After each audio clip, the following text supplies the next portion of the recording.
LPG গ্যাসের cylinder সংকটে সপ্তাহ জুড়ে গ্রাহকের ভোগান্তি চরমে। গ্যাসের অভাবে চুলা জ্বলছে না বেশিরভাগ বাসাবাড়ি, হোটেল, রেস্তোরাঁয়।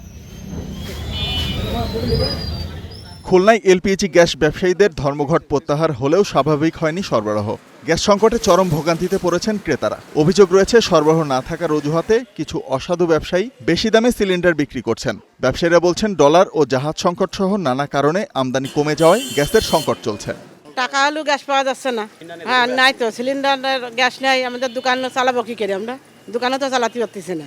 আমার বাসায় 3 দিন যাবত গ্যাস নাই, গ্যাস পাচ্ছি না। আজকে সকালে আমি গ্যাসের দোকানে আসলাম, এখানে গ্যাস দিতে পারছি না। টাকা দিব কিন্তু গ্যাস নাই। গত 15 দিন যাবত কোনো খুলনাতে আমাদের কোনো গ্যাস সাপ্লাই নেই। কোনো কোম্পানি আদৌ কোন সময় দিতে পারবে সেটা কোনো বলতে পারতেছে না। মানুষ দুর্ভোগ পোহাতে হচ্ছে। বরিশালের দোকানগুলোয় সিলিন্ডার থাকলেও অধিকাংশই খালি। চাহিদার তুলনায় সরবরাহ কম থাকায় বিক্রি বন্ধ রাখতে বাধ্য হচ্ছেন দোকানিরা। কোথাও 2-1টি সিলিন্ডার পাওয়া গেলেও তা চড়া দামে বিক্রির অভিযোগ রয়েছে। ওরা আগে আসলে 1250, এখন 1350 দিয়ে এখন আবার 1450 টাকা বেচে। আমরা বেচুন কত করে? 1200 টাকায় গ্যাস কিনছি, এখন কালকে গ্যাস কিনতে গেছি, এর আগে শুনছি 1400, 1400, 1450, 1500, এখন বলে 1550 গ্যাসের দাম। যারা ডিলার পয়েন্ট, যারা আটকাই সিলিং করতেছে, তাদের যদি পদক্ষেপ নেয় তাহলে এটা মনে করেন সাধারণ পাবলিকের জন্য খুব ভালো হবে। উত্তরের জেলা জয়পুরহাটেও গ্যাসের তীব্র সংকট। দিনের পর দিন গ্যাস না থাকায় ভোগান্তি বাড়ছে।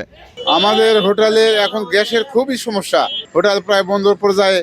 আমরা এখন কি করব? সিলিন্ডার গ্যাসের লাস্ট কয়েকদিন সমস্যা ছিল, অনেক বেশি দাম চাচ্ছিল। দোকানে গেলেই হয় বলতেছে যে গ্যাস নাই বা আসতেছে না বা অমুক তমুক। শত শত শ্রমিক ভাই এই হোটেল রেস্টুরেন্টে কাম করে, আজকে যে প্রতিষ্ঠানগুলো বন্ধ হয়ে যায় তাহলে এই শ্রমিকের কি অবস্থান হবে? বাসার গ্যাস শেষ, তো গ্যাস নেওয়ার জন্য 3-4 দিন থেকে আমি ঘোরাফেরা করলাম। আজকে দিবে, কালকে দিবে, পরশু দিবে বলতে বলতে আজকে নিতে গেছি, আজকে গ্যাস একেবারে বন্ধ বেচা। 8-10 দিন আগে ছিল 1200 টাকা, প্রতিনিয়ত বাড়তেছে 1500, 1700, 1800 টাকা, এবং এখন পাওয়াই যাচ্ছে না। জেলা শহরের বিভিন্ন এলাকায় মিলছে না গ্যাস, ব্যাহত হচ্ছে স্বাভাবিক জীবনযাত্রা।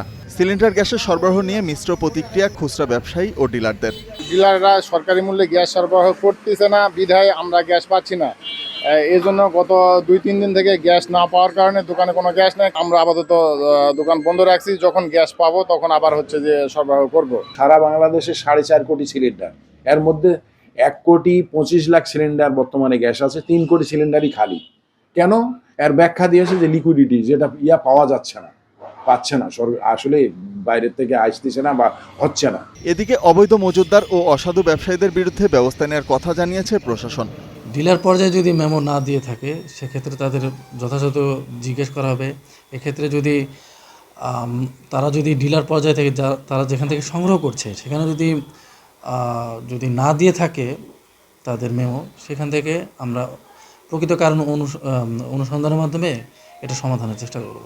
গ্যাস সংকট নিরসনে সরকার দ্রুত কার্যকরী পদক্ষেপ নেবে, এমনটাই প্রত্যাশা ভোক্তা ও ব্যবসায়ীদের। শোভন মাহমুদ খান, স্টার নিউজ।